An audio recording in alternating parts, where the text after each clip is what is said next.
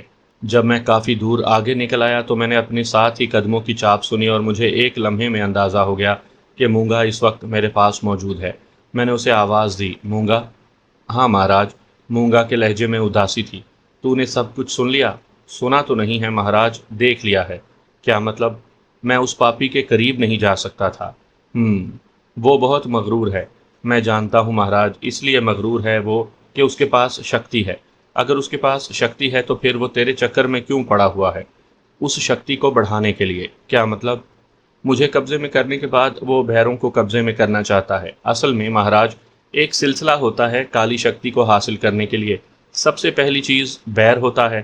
ایک بیر قبضے میں آ جائے تو اس کی مدد سے بھیروں پر ہاتھ ڈالا جاتا ہے۔ بھیروں کون ہوتا ہے؟ کالی طاقت کا دوسرا طاقتور دیوتا۔ بھیروں کے بعد؟ میں نے سوال پوچھا۔ بھیروں کے بعد پدما، اور اس کے بعد شنکھا، مونگا نے جواب دیا۔ یہ طاقت کا سلسلہ کہاں تک پہنچتا ہے؟ بہت آگے تک جاتا ہے مہاراج، اور اس کے بعد جب انسان کھنڈولا بن جائے تو یوں سمجھ لو کہ بڑی سے بڑی شکتی اس کے سامنے گھٹنے ٹیک دیتی ہے۔ کیا تمہاری اس دنیا میں کوئی کھنڈولا موجود ہے؟ پتہ نہیں مہاراج، ہماری معلومات اتنی زیادہ نہیں ہیں۔ اچھا خیر، اس نے اس وقت مجھے بے حد حقارت سے دھتکار دیا ہے اور میرے بات سننے سے انکار کر دیا، جبکہ میں اسے بتانا چاہتا تھا کہ مونگا کے سلسلے میں وہ کوشش نہ کرے۔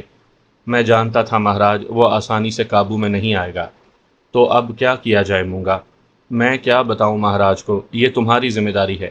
ویسے میں تمہیں ایک مشورہ دے سکتا ہوں۔ کیا؟ میرا خیال ہے اب سنت راج بنسی سے مل لو۔ تو کئی بار اس کا نام لے چکا ہے مونگا۔ ہاں مہاراج، اصل میں سنت راج بنسی کو بھی بے وقوف بنانا پڑے گا، اور یہ کام تم ہی کر سکتے ہو۔ وہ کیسے؟ میں نے مونگا کے ساتھ قدم آگے بڑھاتے ہوئے کہا۔ مہاراج، سنت راج بنسی بھی میرے چکر میں ہے۔ وہ مجھے اپنے قبضے میں کرنا چاہتا ہے۔ ویسے اس کا راستہ زیادہ دور تک نہیں جاتا، وہ صرف مجھ پر قناعت کرنا چاہتا ہے۔ اس کے لیے اس نے پہلے بھی کوشش کی تھی لیکن ناکام رہا۔ البتہ وہ سارے جاپ جانتا ہے۔ اگر وہ تمہیں بات کا جاپ بتا دے تو ایک کام پورا ہو جائے گا، اور شرط یہ ہے کہ تم جاپ پورا کر لو۔ مونگا، یہی تو میرے لیے مشکل ہے۔ مہاراج، شروع ہی سے ہم یہ کہتے رہے ہیں، اور تم دیکھ لو ہمارے بیچ کتنی دیواریں حائل ہو گئی۔ بلا وجہ ہم لوگ آپس میں لڑ پڑے، حالانکہ یہ نہیں ہونا چاہیے تھا۔ دیکھو مہاراج، میں ادھورا رہ گیا ہوں۔ ایک ادھورا بیر، کیا اس سے دلچسپی کوئی رکھ سکتا ہے جو اس کا مالک ہو؟ اگر میں تمہارا پورا بیر ہوتا تو میری یہ کبھی مجال نہ ہوتی کہ میں تمہاری کوئی بات ٹال سکتا۔ جو تم حکم دیتے میں وہی کرتا، لیکن دیوار تو بیچ میں تم نے رکھ دی ہے مہاراج۔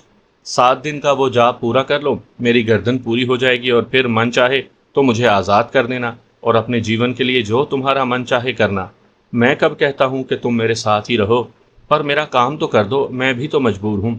تم دیکھو میرا بھی ایک پریوار ہے، میرے بھائی بند ہیں، دوست ہیں، ماتا پتا ہیں، ہم سب ساتھ رہتے ہیں۔ ہمارا کام بے شک یہ ہوتا ہے کہ ہم اپنے مالکوں کی بات مانیں، پر مہاراج ہمیں پورا تو ہونا چاہیے نا۔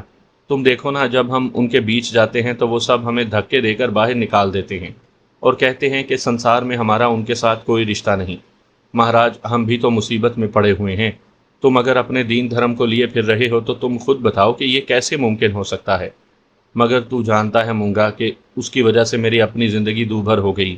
میں اپنے دھرم سے ہٹ گیا ہوں۔ اگر ٹھنڈے دل سے سوچو مہاراج تو دوش ہمارا نہیں۔ تم نے ہمارے لیے جاپ کیا اور ہم تمہارے قبضے میں آئے، لیکن جاپ تم پورا نہ کر سکے۔ ہم کب کہتے ہیں کہ تمہاری بات نہیں مانتے؟ پر مہاراج ہم سے بات منواؤ تو صحیح۔ اب دیکھو نا، بیچ میں چھوڑ دیا ہے تم نے ہمیں۔ مونگا کی بات کافی حد تک درست تھی، میں خود بھی سوچ رہا تھا۔ واقعی چچی جان نے جو کچھ کیا تھا وہ میرے لیے عذاب جان بن گیا تھا۔ کاش میں ان کی باتوں میں نہ آتا، کاش میں بابا سفیدے سے نہ ملتا، اور اس کے بعد وہ منحوس رادھن لال مجھ سے یہ سب کچھ نہ کرواتا۔ ایک طرح سے مجھے مونگا سے ہمدردی ہونی چاہیے۔ بہرحال یہ ارواح خبیثہ تھی، لیکن ان کا اپنا ایک معاملہ تھا، میں جس کے بارے میں کچھ نہیں جانتا تھا۔ پھر میں نے مونگا سے کہا، اچھا مونگا، ٹھیک ہے، میں تجھے سوچ کر جواب دوں گا۔ بہرحال ان تمام مسائل کا کوئی نہ کوئی حل تو نکالنا ہی چاہیے۔ تھوڑی دیر کے بعد میں اس رہائش گاہ تک پہنچ گیا جو حاجی ستار کی تھی، اور جہاں میری روح قید رہتی تھی گوہر کی شکل میں۔ گوہر کی صورت دیکھ کر میری آنکھوں میں روشنی اترتی تھی اور دل میں ٹھنڈک۔ اس وقت بھی گوہر جاگ رہی تھی جبکہ حاجی ستار سو گیا تھا۔ مجھے شکایت بھری نگاہ سے دیکھا اس نے اور میں نے شرمندہ لہجے میں کہا، ارے گوہر، تم جاگ رہی ہو؟ ہاں تو کیا سو جاتی؟ اس نے ناز بھرے انداز میں کہا اور میں چونک کر اسے دیکھنے لگ گیا۔ اس کا یہ انداز کچھ بدلا بدلا سا لگ رہا تھا۔ گوہر، میں نے اسے پکارا اور اس کے چہرے پر شرم دوڑ گئی۔ گوہر، میں پھر اس کے قریب پہنچ کر بولا، کیا ہے؟ گوہر، تم نے مجھ سے کچھ کہا ہے؟ ہاں، اور جو کچھ کہا ہے میں نے اس کا مفہوم شاید غلط سمجھا ہے۔ غلط سمجھا ہے آپ نے؟ گوہر شکایتی انداز میں بولی۔ سچ سمجھ لوں گوہر تو سینہ پھٹ جائے گا۔ یہ سب جذباتی باتیں ہیں۔ جذبات ہی تو زندگی کی ضمانت ہوتے ہیں گوہر۔ میں اتنی گاڑی گاڑی باتیں نہیں جانتی۔ اچھا بتاؤ، کیوں جاگ نہیں تھی؟ آپ کے انتظار میں۔ انتظار تو اس کا کیا جاتا ہے گوہر جس سے دل کے رشتے ہوتے ہیں، میں نے کہا، اور گوہر نے ایک بار پھر حسین آنکھیں اٹھا کر مجھے دیکھا، پھر بولی، کچھ کھائیں گے؟ نہیں گوہر، تم کھانا کھا چکی ہو؟ ہاں۔ تم یقین کرو اس وقت بالکل جی نہیں چاہ رہا۔ تو پھر آرام کریں، گوہر نے جواب دیا اور میں گہری سانس لے کر اپنے کمرے کی جانب بڑھ گیا۔ لیکن اس وقت ذہنی کیفیت عجیب ہو رہی تھی۔ گوہر اپنی خوابگاہ میں چلی گئی اور میں اپنے بستر پر لیٹ کر اس کے اس لہجے اور ان الفاظ پر غور کرنے لگا۔ گوہر بیچاری کو یہ بات بالکل معلوم نہیں تھی کہ اس کے باپ کی گردن میرے ہاتھوں کٹی ہے۔ اگر یہ پتہ چل جاتا تو یقینی طور پر اس وقت اس کی نگاہوں میں میرے لیے نفرت کے سوا کچھ نہ ہوتا، لیکن یہ بھی شکر تھا کہ حقیقت اس کے علم میں نہیں آ سکی تھی، اور اس سے پہلے ہی وہ وہاں سے اغوا ہو گئی تھی۔ یہ الگ بات ہے کہ اسے بعد میں یہ معلوم ہو گیا ہوگا کہ مولوی وصال الدین اس طرح ہلاک ہوئے ہیں۔ بہرحال میں اس کے لہجے پر غور کر رہا تھا۔ اس نے اپنی دلی کیفیت کا مکمل طور سے اظہار کر دیا تھا۔ اس کے بعد کسی شک و شبے کی گنجائش نہیں رہی تھی۔ میرا دل مچلنے لگا، میرے سینے میں آرزو مچلنے لگی کہ کاش اس وقت میں گوہر کے پاس بیٹھا اس سے باتیں کر رہا ہوتا۔ لیکن یہ حد سے آگے بڑھنے والی بات تھی۔ مستقبل کے بارے میں نہ جانے کیا کیا سوچنا تھا مجھے۔ یہ بھی سوچنا تھا کہ گوہر کو حاصل کرنے کے لیے مجھے پہلے اپنے ایمان حاصل کرنا ہوگا، چاہے اس کے لیے مجھے کتنی ہی محنت کیوں نہ کرنی پڑے۔ جو کچھ میرے وجود میں اتار دیا گیا تھا وہ انتہائی ناپاک تھا، اور جب میں گوہر سے پاک رشتہ قائم کروں گا تو کم از کم مجھے وہ ہونا چاہیے جو میرے دین دھرم کے لوگ ہوتے ہیں، جبکہ میں ان سے ہٹ کر بہت دور پہنچ گیا تھا، اور اس کام کی تکمیل کے لیے لازمی امر تھا کہ مونگا کا کام پورا کیا جائے۔ اگر میں مونگا کو نظر انداز کر کے اپنے طور پر کوششیں کروں گا تو یقیناً وہ مجھے کبھی کامیاب نہیں ہونے دے گا اور میرے راستے میں روڑے اٹکاتا رہے گا۔ چنانچہ بہتر یہی ہے کہ اب مجھے سنت راج بنسی سے مل لینا چاہیے۔ پہلے مونگا کی مشکل دور کر دوں، اس کے بعد اپنی مشکل دور کرنے کی کوشش کروں گا۔ جہاں تک رہا دین ایمان کے جانے کا معاملہ، تو سچی بات یہ ہے کہ جب دل کی گہرائیوں سے سوچتا تو مجھے یہ احساس ہوتا تھا کہ تمام تر قصور میرا نہیں ہے، میں کسی کے بہکاوے میں آ گیا تھا۔ غلطی انسان سے ہی ہوتی ہے۔ میں انتہائی کوشش کروں گا کہ مجھے میری حیثیت دوبارہ واپس مل جائے، اور اگر نہ ملی تو پھر اللہ کی مرضی، میں اس میں کوئی دخل نہیں دے سکتا تھا۔ چنانچہ اب جب اس حد تک چلا گیا تھا تو باقی کام کر بھی لینے میں کوئی حرج نہیں تھا۔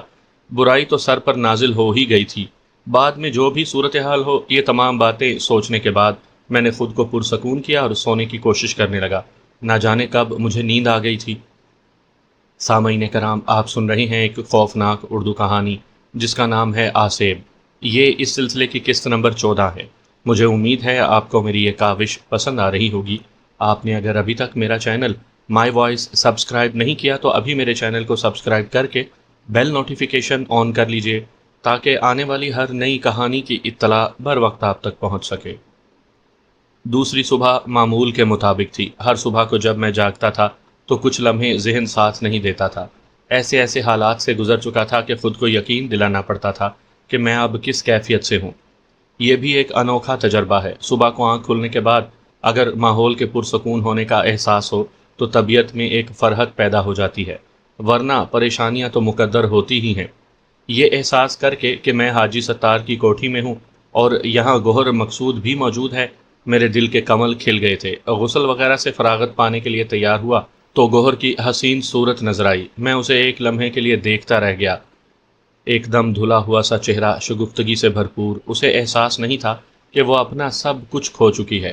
اپنے باپ سے دور رہ کر کسی کی محبت میسر آنے کے بعد اس کی شخصیت میں تو بڑی تبدیلی ہو چکی تھی۔ پہلے بھی میں نے اسے مسجد کے حجرے میں دیکھا تھا، اس وقت بھی اس کی شخصیت بحال تھی، لیکن اب اس میں ایک تمکنت پیدا ہو چکی تھی۔ جو باہر طور اس کے حسین چہرے سے ہم آہنگ ہو کر بہت ہی دلکش لگ رہی تھی۔ مجھے اس طرح دیکھتے ہوئے دیکھ کر وہ شرما گئی اور اس نے کہا، ناشتہ نہیں کریں گے؟ ہاں ہاں، میں جلدی سے اٹھ گیا۔ پھر میں اس کے ساتھ ساتھ ہی ناشتے کے کمرے میں آ گیا، جہاں حاجی ستار میز پر بیٹھا میرا انتظار کر رہا تھا۔ اس نے مجھے مسکراتی ہوئی نگاہوں سے دیکھا اور پھر بیٹھنے کا اشارہ کیا۔ گوہر بھی ہمارے ساتھ ہی بیٹھ گئی تھی۔ ناشتہ کرنے کے دوران حاجی ستار نے کہا، تمہارے آنے سے پہلے میں بڑا پریشان رہتا تھا۔ کیوں حاجی صاحب؟ بس گوہر کی وجہ سے بہت سے کام ملتوی کر دیا کرتا تھا۔ وہ کیوں؟ بھائی اسے تنہا نہیں چھوڑ سکتا تھا میں۔ اوہ جی ہاں، مگر اب تم آ گئے ہو تو مجھے یوں لگ رہا ہے جیسے میری ساری ذمہ داری ختم ہو گئی ہے۔ میں ہنسنے لگا، پھر کہا، نہیں حاجی صاحب، آپ کا اپنا مسئلہ تو اپنی ہی جگہ ہے، پھر بھی فی الحال تو مجھے آرام مل گیا ہے۔ اصل میں یہ کہنا چاہتا تھا کہ مجھے کسی کام سے 2-3 دن کے لیے جانا ہے۔ جی، تم ذرا کم ہی گھر سے باہر نکلنا، گوہر کو تنہائی کا احساس نہ ہونے پائے۔ جی، میں نے پھر کہا، تو پھر میں دوپہر کو جا رہا ہوں۔ واپسی یا تو جلدی ہو جائے گی، ورنہ زیادہ سے زیادہ 2 دن لگ جائیں گے۔ تیسرے دن میں یہاں آ جاؤں گا۔ جی بہت بہتر، میں نے جواب دیا۔ گوہر اس دوران خاموشی سے سر جھکائے ناشتے میں مصروف رہی تھی۔ بہت دیر تک ہم لوگ ناشتے کے بعد بھی گفتگو کرتے رہے۔ پھر حاجی صاحب نے کہا، اچھا میں تیاریاں کر لوں؟ گوہر کیا تم میرا ساتھ دو گی؟ کیوں نہیں، اس نے کہا اور حاجی صاحب کے ساتھ چلی گئی اور میں اپنے کمرے میں آ گیا۔ مجھے بہت سے احساسات ہو رہے تھے۔ یہاں مجھے جو حیثیت ملی تھی وہ بڑی عجیب تھی۔ ان لوگوں کے ساتھ رہ رہا تھا، کھا پی رہا تھا، سب کچھ کر رہا تھا، حالانکہ اس وقت مونگا میرے قبضے میں تھا اور اس کا مجھ سے کام آ پڑا تھا۔ میرے اس کے درمیان جو بھی اختلافات تھے وہ ایک الگ حیثیت رکھتے تھے، لیکن اس وقت اگر میں اس سے کچھ بھی طلب کرتا وہ مجھے حاصل ہو جاتا۔ بہرحال جلد بازی مناسب نہیں تھی، کوئی ٹھوس فیصلہ کر کے قدم اٹھانا تھا۔ میں نے راج بنسی سے ملنے کا وعدہ بھی کر لیا تھا۔ دیکھتا ہوں کیا ہوتا ہے اس سلسلے میں۔ حاجی ستار دوپہر کو چلا گیا اور اس کے بعد میں اور گوہر تنہا مکان میں رہ گئے۔ گوہر میرے سامنے آنے سے کترا رہی تھی۔ میں بھی کوئی ایسا عمل نہیں کرنا چاہتا تھا جس سے اسے یہ احساس ہو کہ میں اس تنہائی سے کوئی ناجائز فائدہ اٹھانا چاہتا ہوں، لیکن بہرحال ملاقات تو ضروری تھی۔ جب میں نے اس سے ملنے سے گریز کیا تو وہ خود میرے پاس کمرے میں آ گئی۔ کھانا تیار ہے، چلیے۔ اوہو ہاں، کھانا بھی تو کھانا ہے، صبح سے آپ کمرے میں ہیں۔ ہاں، کتنا وقت گزارا ہے، میں نے کہا۔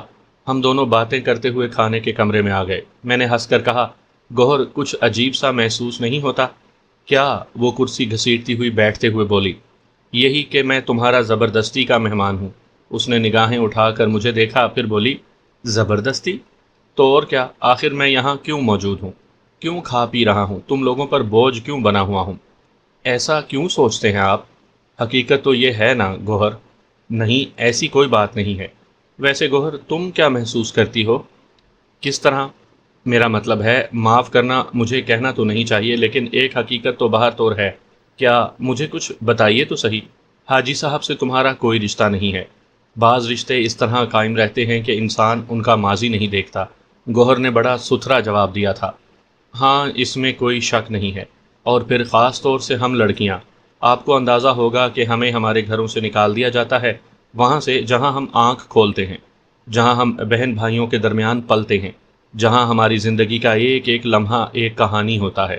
پھر یہ ساری کہانیاں ہم سے چھن جاتی ہیں اور ہم ایک دوسرے گھر میں جا کر آباد ہو جاتی ہیں، لیکن وہاں بھی آباد رہتی ہیں ایک نئی کہانی کے آغاز کے لیے۔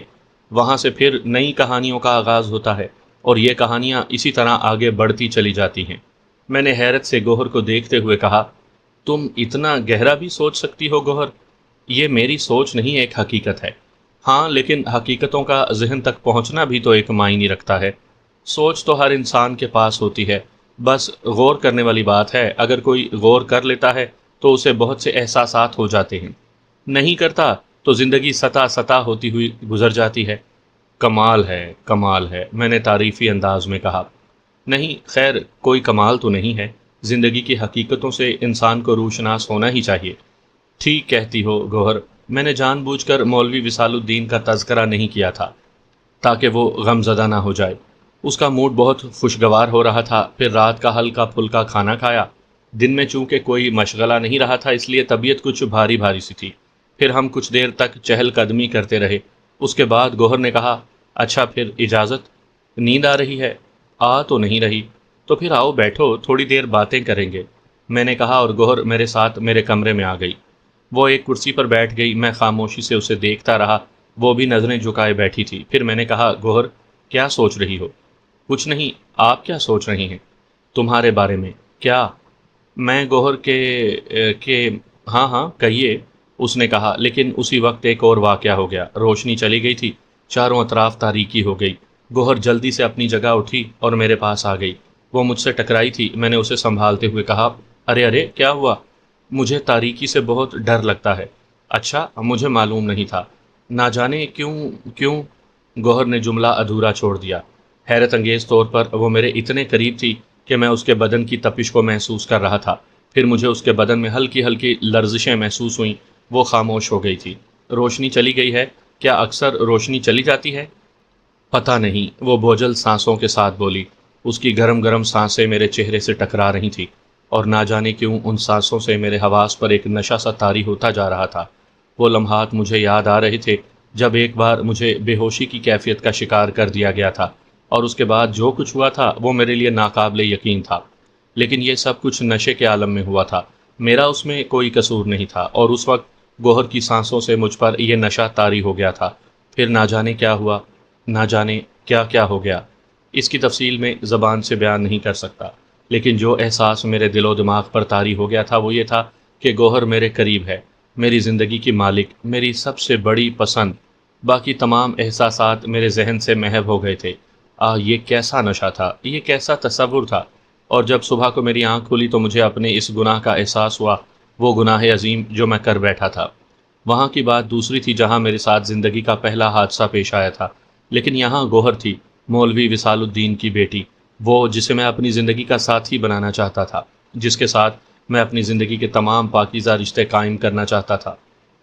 نہ جانے یہ کیا ہو گیا تھا! جذبات کا ایک بھوت میرے ذہن پر سوار ہوا تھا کہ میں اپنے آپ پر قابو نہ رکھ سکا۔ میں اس طوفان میں بہہ گیا تھا جو اچانک میرے وجود پر نازل ہوا تھا۔ یہ غلط ہوا، یہ بہت غلط ہوا۔ وصال الدین صاحب کی شکایت بھری آنکھیں میری نگاہوں کے سامنے گردش کرنے لگیں۔ میں ان کے اعتماد کو دھوکہ دینے کا باعث بنا تھا۔ یہ تو مناسب نہیں ہوا تھا، یہ تو بہت غلط تھا، مجھے ایسا نہیں کرنا چاہیے تھا۔ ایک بار پھر جرم کر بیٹھا۔ یہ جرم کسی طرح نہیں ہونا چاہیے تھا۔ کچھ ایسا بوجھ ذہن پر طاری ہوا کہ اپنی جگہ رکے رہنا میرے لیے مشکل ہو گیا۔ غسل خانے میں جا کر غسل کیا، دروازہ اندر سے بند کر لیا تھا کہ کوئی آ نہ جائے۔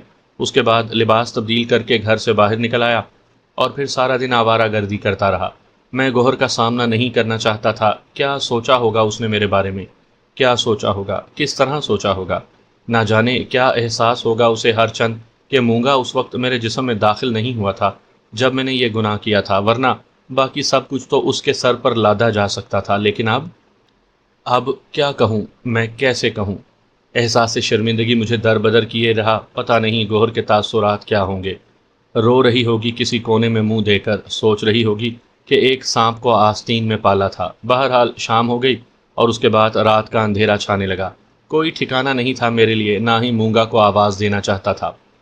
پھر دل میں سوچا کہ کم از کم اعتراف گناہ تو کر لوں، اظہار شرمندگی تو کروں، جانا چاہیے مجھے۔ اور اس کے بعد میرے قدم پھر حاجی ستار کے گھر کی جانب بڑھ گئے۔ میں داخل ہوا تو گوہر سامنے برآمدے ہی میں نظر آئی۔ صاف ستھرے کپڑے پہنے ہوئے تھی، چہرے پر ایسا کوئی تاثر نہیں تھا جس سے مجھے یہ احساس ہو کہ وہ مجھ سے کترانا چاہتی ہے۔ مجھے دیکھ کر تشویش بھرے لہجے میں بولی، کیا ہو گیا تھا؟ صبح ہی صبح بغیر بتائے ہوئے نکل گئے آپ؟ میں نے حیران نگاہوں سے گوہر کو دیکھا۔ اس کے لہجے میں ایک انوکھی تازگی تھی، اور چہرے پر ایک ایسی شگفتگی کہ میں اسے دیکھتا رہ گیا۔ آئیے نا، صبح کو ناشتہ کیا نہ دوپہر کو کھانا کھایا، میں تو پریشان ہو گئی تھی۔ میرے دل میں ایک بار پھر ایک عجیب سی کیفیت پیدا ہو گئی، گویا گوہر نے کسی چیز کو شدت سے محسوس نہیں کیا ہے۔ اس کے اندر معصومیت تھی، الڑ پن تھا۔ کیا وہ ان لمحات سے گریزاں نہیں ہوئی؟ کیا اس نے اس احساس کو اپنے دل میں جگہ نہیں دی جس نے مجھے دن بھر بے چین کیے رکھا؟ مجھے تھوڑی سی ڈھارس ہوئی، اگر گوہر میرے اس گناہ سے برگشتہ نہیں تو پھر مجھے تھوڑا سا سکون حاصل ہو سکتا ہے۔ رات کا کھانا اس نے میرے ساتھ کھایا۔ کھانے کے دوران ہی وہ مجھ سے باتیں بھی کرتی رہی۔ کسی ضروری کام سے چلے گئے تھے آپ؟ ہاں، میں نے اسے دیکھتے ہوئے کہا، اور پھر ہم لوگ خاصی دیر تک باتیں کرتے رہے۔ گوہر نے کہا، نہ جانے کیوں مجھے تنہائی کی عادت نہیں رہی۔ ویسے بھی حاجی صاحب گھر میں ہوتے ہیں تو میں صرف سونے کے لیے ان کے کمرے سے باہر نکلتی ہوں۔ اصل میں مجھے تنہائی سے خوف محسوس ہوتا ہے۔ حاجی صاحب اس دوران کبھی باہر نہیں گئے؟ ایک آدھ بار گئے تھے، اور جب وہ گئے تھے تو میں سخت پریشان رہی تھی۔ آپ حاجی صاحب کے بیڈ روم میں سوتی ہیں؟ نہیں، لیکن ان کے ساتھ والے کمرے میں سوتی ہوں، اور وہ اس طرح میرا خیال رکھتے ہیں کہ اگر میری سوتے میں بھی ہلکی سی آواز نکل جائے تو مجھ تک پہنچ جاتے ہیں۔ میں نے آہستہ سے کہا۔ پھر کافی دیر تک باتیں ہوتی رہیں، اور اس کے بعد ہم دونوں ایک دوسرے سے اجازت لے کر چل پڑے۔ گوہر کچھ ہچکچا سی رہی تھی، اور میں یہ محسوس کر رہا تھا کہ جیسے وہ کچھ کہنا چاہتی ہو۔